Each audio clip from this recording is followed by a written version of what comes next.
Welcome back to Preacher Handshake. I'm Hannah. And I'm Evan, and we're your hosts. This week on Preacher Handshake, we talk with Reverend Devita Parnell. Davina began serving as pastor of First Baptist Morrow in October of 2023. Prior to pastoring at FBC, Davita served congregations and young adults across Georgia and the U.S. for 20 years through the Cooperative Baptist Fellowship. Davita also has been a missionary to Russia and a campus minister on multiple college campuses in Georgia. A native of Georgia, Davita is a graduate of the University of Georgia with a BS in mathematics and Mercer University's McAfee School of Theology, where she got her MDiv. Davita is married to Mark, and they have two children, Tyler and Julia. She loves meeting new people, is genuinely curious about everything, enjoys staying active, and always ready to travel. I really loved our conversation with Devita. She's somebody that I met a few years ago through CBF connections, and it's funny. She asked us like, "Why did you pick me?" And I think it's really just because she was so compassionate to me in a moment when I was really trying to figure out what I wanted for the future of my ministry, what direction I wanted to go. And she's incredibly pastoral. So even though when I met her, she wasn't serving as a pastor, she is somebody who um, I just has always been very kind to me and is very pastoral. And I think you really hear that in her sermon. I think you really see that in the way that she talks about her congregants. You can tell just how much she deeply cares about people. And I think it's really interesting to hear somebody who is so personal coming through her preaching. So I really enjoyed our conversation. Yeah, I think what stood out to me in the sermon and in the episode, our conversation was really just the embodiment of the text and her calling with the people that really comes through in the way that she preaches this passage. So she's able to take a psalm and it feels not like just breaking down the text, but rather like trying to live that psalm through the preaching. It's really interesting, and I just found it really powerful and helpful. Yeah, I think I'm preaching a psalm and I'm thinking about how do I maintain the like poeticness of it and not try and break it down to like point A, point B, point C. And she does it so well, which preaching the Psalms is hard. It really is. It feels like she takes us like into a psalm rather than analyze a psalm, but like invites us to experience the psalm and experience God. So, as always, you can listen to Davita's full sermon through the link in our show notes. We hope you enjoy our conversation with Reverend Devita Parnell.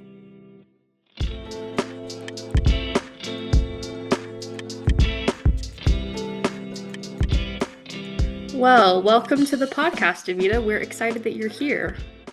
I am excited to be here too. It's a real honor to have been invited and to think about my sermon in an analytical kind of way. I haven't done that. So this was fun.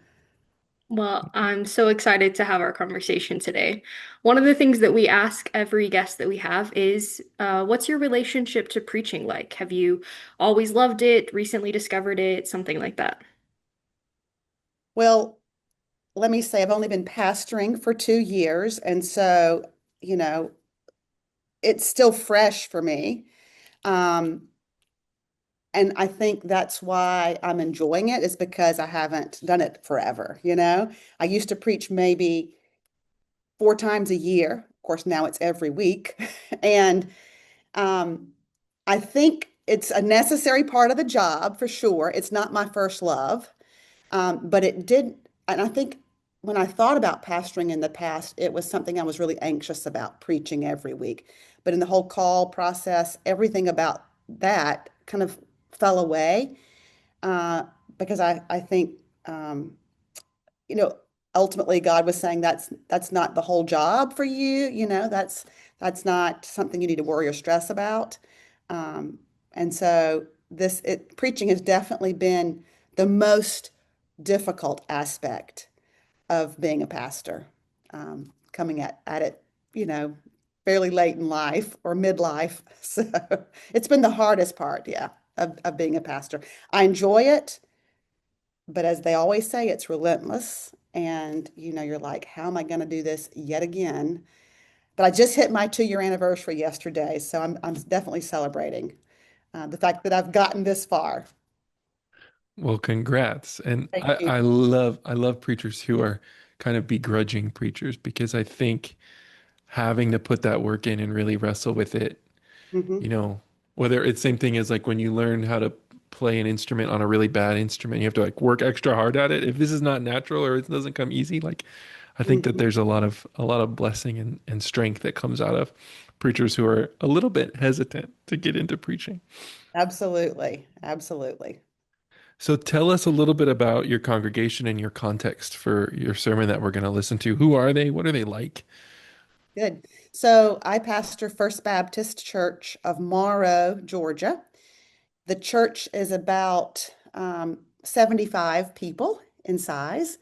Um, Morrow is a suburb of Atlanta, of the Atlanta metro area, near the airport, which is on the south side of Atlanta. The church is predominantly senior adults. There are very few children or youth, some young adults, some middle-aged folks, but a lot of senior adults. Um, the community is very different from the church in terms, they don't necessarily reflect one another. Exactly. The community is predominantly African American, Hispanic, and Asian, actually Vietnamese in particular. And we have some of that diversity in the church, but not nearly as much as I'd like. They are a church that is extremely hands-on, and they love to do things. They're an active church. They're do-it-yourself kind of people. And they're extremely welcoming and loving and generous, down to earth. They've made me, they love me, I love them. It's just been really a good fit. Um, they're humble people. They're humble people. The way you're describing your congregation sounds a lot like my folks in my congregation as I'm getting to know them. Absolutely. Yeah, it's a good place. Well, tell us a little bit about what your sermon prep process typically looks like. Well, I'll still say that I'm not happy about my sermon prep process, only having done it for 2 years. Um, and a lot of people have told me what their process was like, and I've tried to fit myself into those molds and have struggled with that. And so I think in the end, after I tell you my process, I've I've had to understand that how God works in my life and how I operate in the world are extremely unique to me, and I just need to trust that and not try to do it like someone else does. So I learned in seminary, not only in my preaching class, but even through some of the preaching lectures that took place. And I went to McAfee School of Theology at Mercer. um, that the best preparation is allowing yourself to get inside the text and to find how it connects to your own life, find the meaning in it for yourself, and then speak out of that. And so authenticity is really important to me. Sometimes it's not, you can't necessarily find a great word, but that's the approach I start with. So almost like Lectio Divina, reading, praying the text, um, and not stressing about it the first day, early in the week when I try to read it, and then uh, you honestly, it usually ends up being Thursday by the time I can really start working on the sermon. And so I will, and I commute about 40 minutes. Sometimes it's an hour from my house to the church. So oftentimes I'll listen to podcasts. I'll listen to the scripture actually being read as I ride, and just let it sink in. And then by Thursday, I'm able to do more reading. And then on my day off, Friday and Saturday, that's when I actually start writing it. And I think the frustrating part about it for me is I wish that I could do it sooner in the week. Um, but something about the adrenaline and the deadline, all of that is what forces it out for me on paper, you know? And that's really frustrating. But like I said in the beginning, I've tried to become comfortable with that and understand that that's just how I work. I also get a lot of the words and the phrasing and the thoughts when I'm not working on it, while I'm cutting the grass, while I'm walking the dog, in the gym. And so sometimes I'll even voice text or do notes on my phone, and speak into my phone and have that going throughout the week. So anyway, it's very chaotic. But that's how it happens for me. Oh, it is like that though. It really is. Today we're looking at a sermon you preached on July 27th, 2025, entitled Essential Prayer Number 3, Wow, which is based on Psalm 145. And this is the third sermon in a series called Help Thanks Wow, coming from Anne Lamott's book of the same name. Right. So you begin by reading Psalm 145 in its entirety. Um, and I love that you do that. I know I'm actually preaching a psalm this week, and there's always the tendency to like break up the passage or even just pick a shorter one. Mhm. Sometimes the psalms get really long. So Yeah. I'm curious, what led you to preach this particular psalm as your example of wow, and why did you feel like it was really important to read it in its entirety? Mhm. Well, as we listen to the sermon and understand the structure of the psalm, I'm glad I read the whole thing. I don't think going into it, I know I didn't know, that it was kind of an acrostic type psalm. So I think once I learned that, it became important to read that from start to finish, so that you cover, Aleph to what's the last one? Tove? No, yeah. Yeah, Thank right. Though. so, uh, you know, I work with several other female pastors, and we plan out our sermon series for the whole year. We do that in advance. We meet and we work on that. And so, when we were working through this Help Thanks Wow series, we decided for the whole series to be psalm based. And so I think also I'm a purist in a sense that I want to read the whole thing, not just chop it up and read a portion of it. And so there are lots of psalms that that are psalms of praise. Obviously, there are tons of them. So yeah, how did I end up on that one? I think in the end, I just had to pick. I had several I was looking at, and I just had to land on one, um, and then work with it, and see what happened. So there was no rhyme or reason in why I landed on 145. I love that. Yeah, the psalms sometimes you just have to pick one. Yeah, exactly. Just go with it. And a lot of the language is the same. You see some of the same phrases in various psalms. So, you know, another one might have been just as good. Right. Well, you talk a little bit about the structure of the psalm and a little bit of how that indicates something of the purpose of the psalm.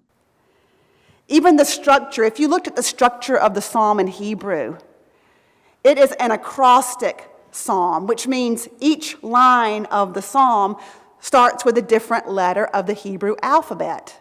So, like we would start from A to Z, it's going from Aleph to Tav. And if you knew Hebrew, you would see that every line started with the consecutive next letter of the alphabet. And so, even in the structure of this psalm, from A to Z, from Aleph to Tav, he's trying to capture the fullness and the greatness of God. I love how you're attentive to what's happening in the biblical languages and how you're bringing that in as you're making points. But how do you determine, when it is appropriate to give that background information to your congregants? I think I am first a teacher. And because of that, I'm always trying to educate the congregation in my sermons and throw tidbits of information in there. We also have a family in our church. The husband in the couple spent many of his growing up years in Israel as a missionary kid. And to this day, he studies Hebrew all the time, and like every day for 6 hours. And he translates the Bible himself, with a very strict literal translation of the Hebrew. And so I'm often throwing out something in Hebrew, in some ways, just to satisfy him. But like I said, I'm always trying to educate and teach aspects of the scripture, not just interpret it. So I think it's always important to add a little bit of that in all my sermons. Yeah, I appreciate your attentiveness to the people that you're speaking to and knowing that they may want some of that information is really, really interesting. So, a few times throughout your message, you ask people to repeat after you or say words with you. Like in this one section where you have them repeat the word all with you. The Lord is gracious and merciful, slow to anger, steadfast in love, abundantly good, compassionate over all, faithful in all, upholding all. Why don't you say all with me?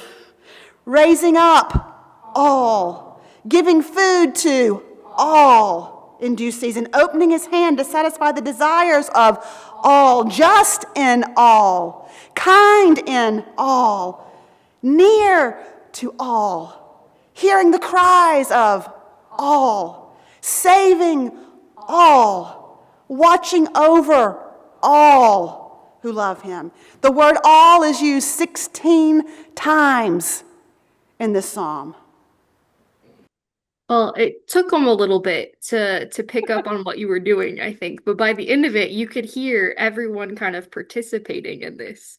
So I'm curious, is this something you ask your congregation to do often, or why do you think it's important for us to have people participating in the sermon? Absolutely. No, I do not do this all the time. In fact, I wasn't planning on doing this. It wasn't something scripted. I didn't go into it thinking, I'm going to get them to, but when you're in the moment and you're recognizing even in what you're saying, how repetitive it is, um, I felt like it would be participatory, especially with the word all, to have us all saying the word all. Um, and I mean, they're people who nod off in your sermons. There are people who they don't really get antsy or anything like that. But I am now comfortable enough with the church to invite them to do things that make them a little uncomfortable sometimes. And so I don't mind inviting them to participate and doing some new things, whether it's praying differently during a certain season or even joining in the sermon. I've not done anything with like a talk back type sermon yet, or you know, conversation, but from time to time, if the Spirit moves, and I think back to my sermon prep process, there's this kind of creativity that's just it's just always there, and I never know when it's going to come out. And so that was one of those moments for me. As you mentioned your creativity, I think one of the creative things that you do is in how you apply this passage. So I love listening to this sermon, and I was struck right away because I have preached a series on Help Things Well, and my wow sermon was Psalm 145. So I Oh have been yeah, right in your shoes. So, you say you just picked one, but yeah, great minds, I guess. I don't know. yes. Uh, but one of the things about wow that, I preached wow in multiple places. And one of the things that's tricky about it is feel kind of abstract, especially for like us kind of Western European descendants who like don't, feel things or whatever, right? Wow feels hard to get your head around it. And you gave some great ways to apply that. And I want to listen to that clip. Mhm. Lamont writes again, gorgeous, amazing things come into our lives when we're paying attention. Gorgeous, amazing things come into our life when we're paying attention. Astonishing material and revelation appear in our lives all the time. And I love this phrase. She says, we just have to be open for business. We just have to be open for business, receptive to God's generosity. To God who keeps on giving and keeps on giving and keeps on giving. So how do we cultivate this capacity for wonder, for praise, for awe? How do we develop eyes to see and hearts to respond with wow? I've got a long list. I'll try to keep it short. Number 1, do new things. I love this list that you provide for congregation, and you do it throughout kind of the rest of the sermon. But I wrote it down. Do new things like travel, get in nature, be around children, be around those who have not lost their capacity for awe, and remember when you did experience God in the past. It's a great application of something so hard to grab onto. How did you develop these points? How did you settle on these 5? That's a great question. So I think, so I mentioned in the sermon that I was on vacation at a lake while I was working on this sermon. So it wasn't really vacation, but the pace of my week was very different. And so every morning that week, I kind of approached the sermon writing process differently by just journaling. I was outside, I was in nature, I was on a kayak, in the middle of the lake at times with my little notepad writing down things. And so being as descriptive as I could about what I was experiencing in that moment. And so, you know, that's how some of that material came to me.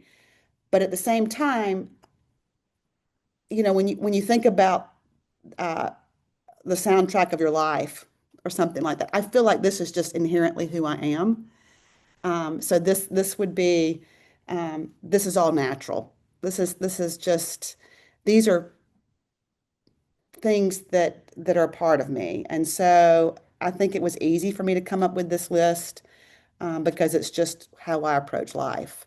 And I think it was important, as you said, it's important to give something very practical for people to do. I don't often get to that point in my sermons, and that's hard sometimes. And I'm not a preacher that says, okay, here are the 3 things you should do, or here are the 3 points. And so sometimes when I do that, I find that people connect more to the sermon. And a lot of those points, you could find overlap in them. Travel can also mean getting out in nature. So I guess as I was working through them, I tried to find the points where I could delineate them and not keep them overlapping. And then to be able to illustrate it with just very personal things in my own life, being in Russia and saying, wow, this is my life, for a couple of years, or looking through the eyes of my children.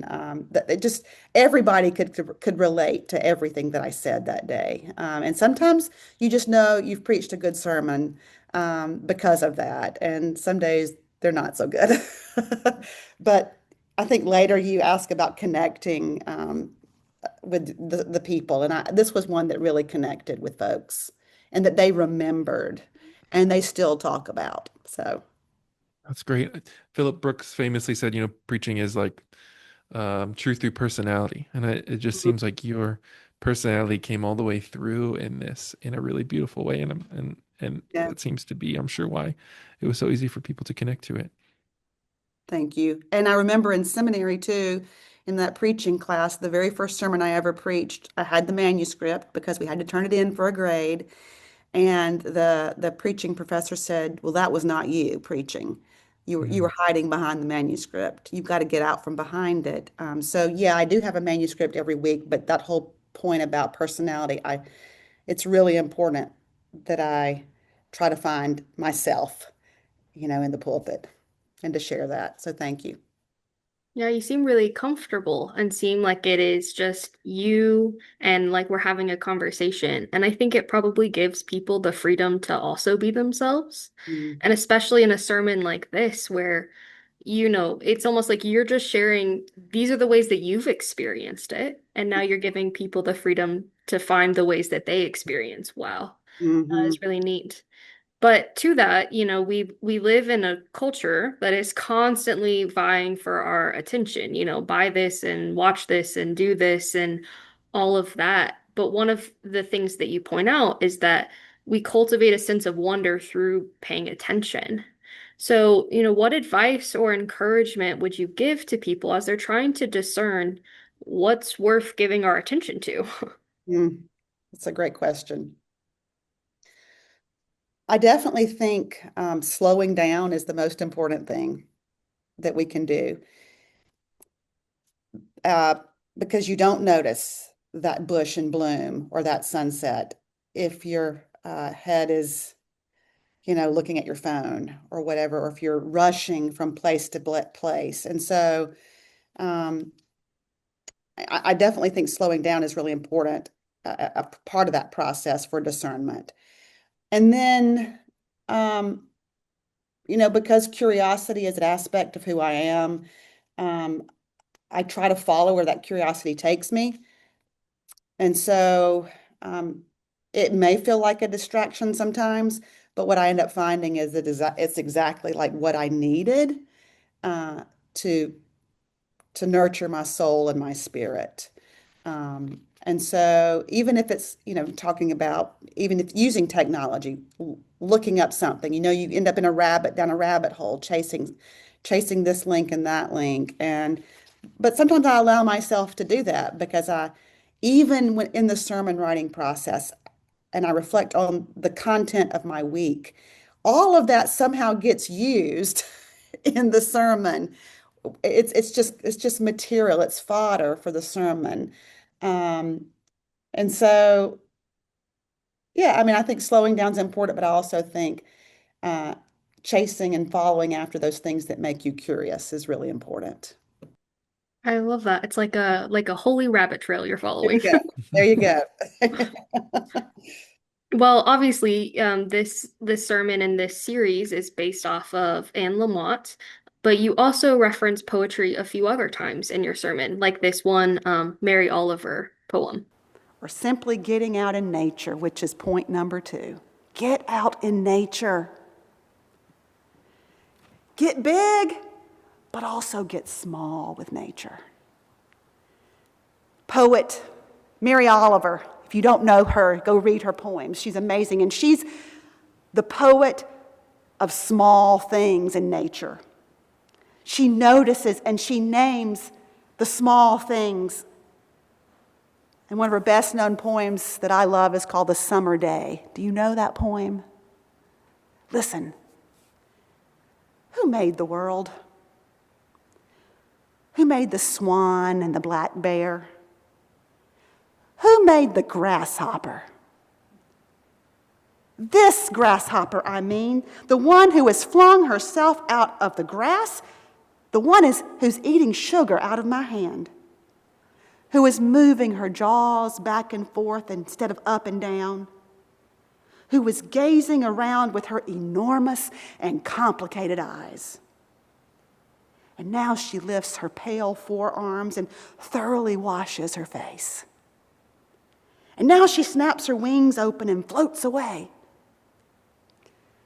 I don't know what prayer is, but I do know how to pay attention, how to fall down into the grass, how to kneel down into the grass, how to be idle and blessed, how to stroll through the fields, which is what I've been doing all day, she says. Tell me, what else should I have done? Doesn't everything die at last and too soon? So tell me, what is it that you plan to do with your one wild and precious life? Wow. I mean, I love that you read it in its entirety. It is so beautiful, and the way that, in the same way you don't break up the psalm, you didn't break up the poem. You let it speak for itself. And that was really moving. And I think you see your creativity and your personality to bring these things into your sermon. So I'm just curious, how has reading poetry impacted your preaching? How has it impacted, the sermon in this series? Well, reading poetry was not something growing up that I enjoy doing, you know. Maybe some people love it when they're in high school and college, but I didn't. I found it very difficult. And it wasn't until I started participating in, various spiritual formation retreats and exercises that I was introduced to poetry as another, form of writing, a form of divine inspiration, and praying through poetry in the same way that you might pray through scripture. You know, I found ways to connect to it. And so this one retreat that I remember, every every day we read a different poem, and we prayed through it, and did artistic things with it, whether it was drawing or doodling or whatever. And so, I mean, that has shaped me tremendously, and has led me to use that same kind of format in leading others and small groups and retreats and that kind of thing. And so from time to time, I do introduce the poetry into my sermons. A lot of time it's because it's a poem that I have loved and I've remembered, and it's stuck with me just like scripture sticks with you. I don't necessarily go hunting for poems to fit what I'm trying to do. So I think reading poems like you would read scripture is just as helpful, and so then it's there in the background and you can recall it and pull it up when you need to, for the sermon. So, and of course, that's a very popular poem, but I love it though and this is the most interesting thing, those of us who are in the ministerial world or whatever, the preachers among us, um, our little bubble, we all know the same stuff. A lot of us do. We're reading the same things, but then you find that your congregation has no clue about any of this. And you're like, wow, okay, so I can say things that just feel rote in some ways to me, but they've never heard it before. And so I really love being able to, for example, bring this poem to them that none of them knew, but like everybody in my mind seems to know it. So, Oh, that's such a great point and insight in something that I think about a lot because I think we all have that temptation of like, oh, everybody's heard this. yes. And the reality is they haven't. And Hmm. one of the things I love about this sermon is the way, by reading the whole psalm, the poetry there, by doing the whole poem, by even in your lists, Mm, you're poetically navigating these mm, things as you illustrate it from your life. mm, It really felt like to me, sometimes sermons are like, here's the argument, here's the point, we're going to break this down. What it felt like was an invitation for the people to kind of be on a spiritual retreat of we're going to journey through this together and have an exposure both to the full text and to this full poem and see what happens in them and in their bodies as they do that. mm, And for folks who are distracted, are doing less spiritual formation at home than we mhm, wish we all were, right? The sermon becomes an opportunity to mm. kind of practice Oh, our faith. So I just love that you did thank all you. of that, and it And came it came out for me. the other thing too is that, as you mentioned earlier, wow is this abstract concept. And so I was a little intimidated by this sermon because you're like, how am I going to capture wow? You know? And so I knew it had to be experiential. Yeah, I knew what I had to do in that sermon was put them in places and give them things to visualize, and feel. So thank you for saying that. yeah, you nailed it. Um, well, another one of the practices that you pull forth for cultivating wonder is about being around those who haven't forgotten how to appreciate wonder. So I want to listen to that clip. But number 4, be in the company of those who can see, those who have not lost their capacity for awe. There are those around us, and you know who they are. They can't help but praise God for everything. They proclaim, they declare, they recount, they extol, they sing, they celebrate God's awesome deeds. I know a few who are in this church that I look to when I don't feel very much like praising God. So you mentioned earlier about how like preaching was not something that you were most excited about for this role. Um, so what I want to ask about is maybe a shift away from the preaching side to the rest of the pastoral work. How do you then cultivate wow in your people, not just in your preaching? We've seen that you've done it through this sermon. But when you go on from this sermon to just pastor people, how do you model being a person who lives with awe for your people? I try to lift up other voices.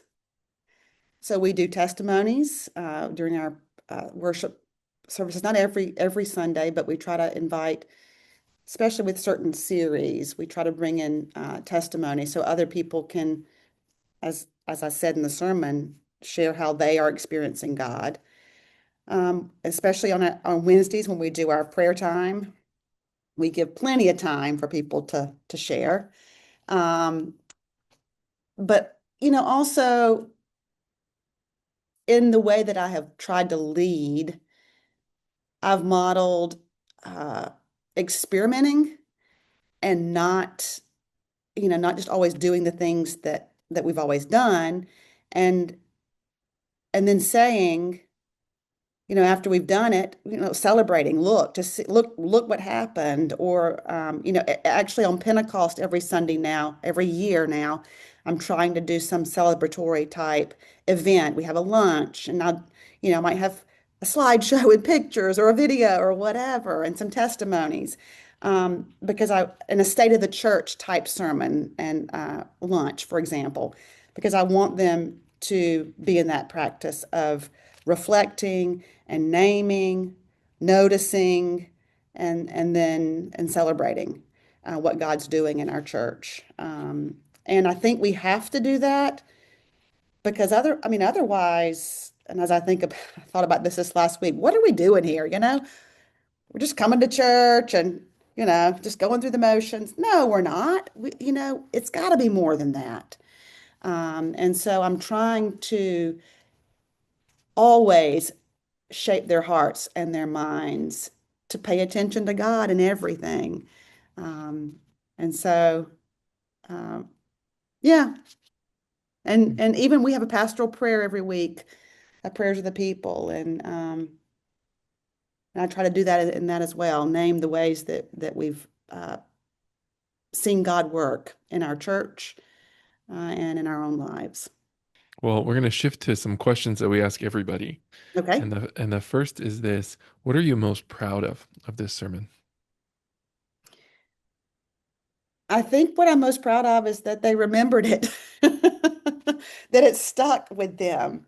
And I think also I'm proud that it accomplished what I wanted it to do, that it didn't fall flat, and that at the end of it, they were saying, wow.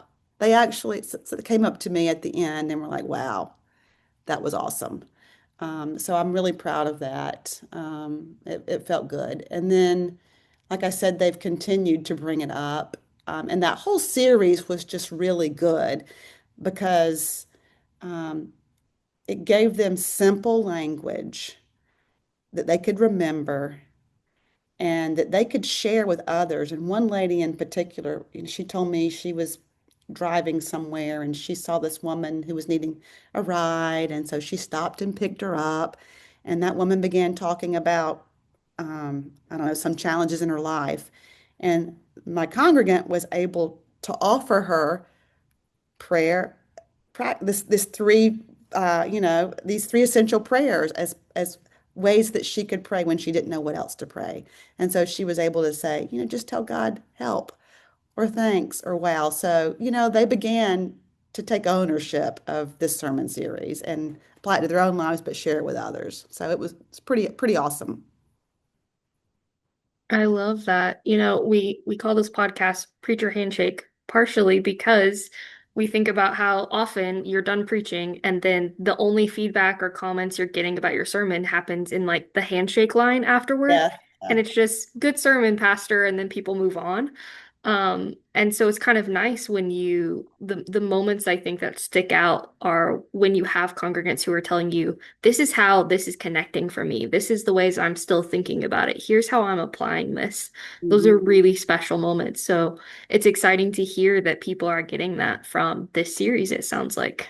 Mhm. Yeah, it was not something I expected. Let's just say it was a wow moment. Yeah. So, this may be a bit of an unfair question, Okay, but what would you do differently if you could redo this sermon? nothing. Which is rare. But at the same time, uh, again, all these preachers talk about how the sermon will never be perfect. You could work on it forever. It'll never be perfect. But it was good enough. It was good enough. Yeah, that's great. So here's our last question, a big one. Why do you think preaching matters today? It is a hard question too, because those of us who do it every week wonder, um, you know, Yeah. and I can't even remember sometimes what I said last Sunday, because it comes so fast. And I'm like, what did I even preach about? Um, I think it matters because we need good language um, to talk about God, because so many people are not using good language to talk about God. And I remember a pastor preacher that I respected a lot, who was an excellent communicator.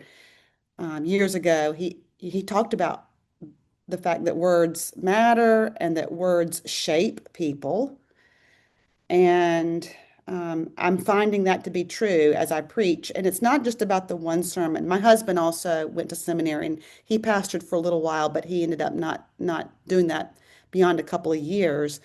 And we talk about this, that what I see is not what happens in the one preaching moment, but the collection of the preaching moments, over time, over years, and you're shaping a people through what you say, the language that you use. It's not necessarily with the one-off sermon, but it's the continuity from week to week to week. So I do think it's important, and I, starting on the front end of it, you're like, what am I going to say over the next 5 years to shape them? You can't go into it like that. You can't. You just do it. And then you look back and you go, oh my gosh, look, it's working. Wow. But then you're like, who am I that I'm doing this? How is this even happening? It really is only God and through God's Spirit that this is happening. So words do matter. And this past Sunday, even I preached on. We've done a series the last month on taking the Bible stories that we knew growing up and preaching them and hearing them now as grown-ups. And so I did the sermon on Joshua and the Battle of Jericho. And of course, you've got a whole city of people being destroyed. And, what do you do with that? And so I wrestled with all of that in the sermon, and admitted it was disturbing, but then also was able to find some theological truths that I could claim and hold on to. And this one guy after the sermon said, I've been in a fundamentalist church my whole life, and it's not working anymore. That's why I'm coming here a whole lot more. And he said, I really appreciate you modeling how to wrestle with the text because I don't know how to do that. And so, that's why it matters. That's why it matters. Well, Devita, thank you so much for your time today, for joining us, for sharing this gift of your preaching and your work in your community. Um, we really look forward to hearing more sermons and staying connected. Absolutely. And I really appreciate you inviting me to do this. You know, you need a little boost of confidence every now and then, and y'all given me that. So thank you.